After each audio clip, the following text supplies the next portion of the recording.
పురాణం, ఇతిహాసం ఈ రెండిటికి మధ్య గల తేడా ఏమిటి, ప్రత్యేకతలు ఏంటి?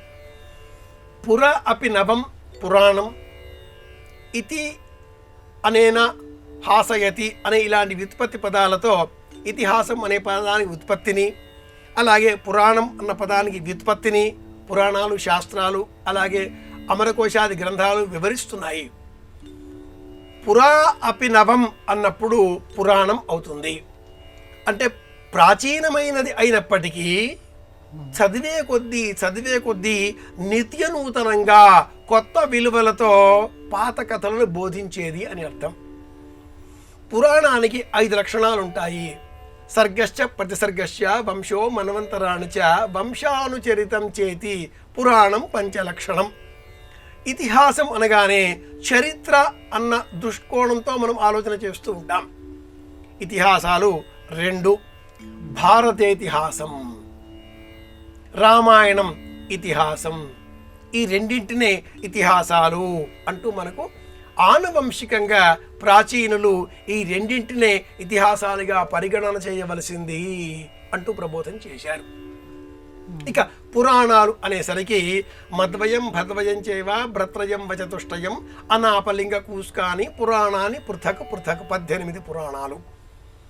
పురాణాలన్నీ కూడా వంశ చరిత్రలు, వంశానుచరిత చరిత్రలు, కాల చరిత్ర, స్థల చరిత్ర ఇవన్నీ కూడా ఉంటాయి. అట్లాగే యత్ర వృత్రవధస్తథాః, వృత్రాసురవధ అన్న ఘట్టం ఉంటేనే అది భాగవతం. ఇలాంటి కొన్ని నియమాలతో పురాణాలు అనేక కథల సమాహారాలు కాగా చిన్నపాటి ఎన్సైక్లోపీడియా లాగా, డిక్షనరీ లాగా చారిత్రక అంశాలన్నింటినీ కూడా కూడి కలిగి ఉన్నది అనేవి పురాణాలు కాగా, ఏ విధమైన మార్పుకు లోబడకుండా ఒక ధర్మాన్ని, ఒక విషయాన్ని, ఒక కథను మాత్రమే బోధించేవి ఇతిహాసాలు అవుతాయి. రామాయణం రాముని గాథ, మహాభారతం కురువంశ గాథ. పురాణాలు అలా కాదు. పురాణాలలో పలు వృత్తాంతాలు, పలు ధర్మాలు, చరిత్ర ఘటనలు, భౌగోళిక అంశాలు, చిన్నపాటి ఎన్సైక్లోపీడియా అని చెప్పాలి పురాణాల ప్రపంచాన్ని. ఒక్కొక్క పురాణం ఒక్కొక్క ఎన్సైక్లోపీడియా.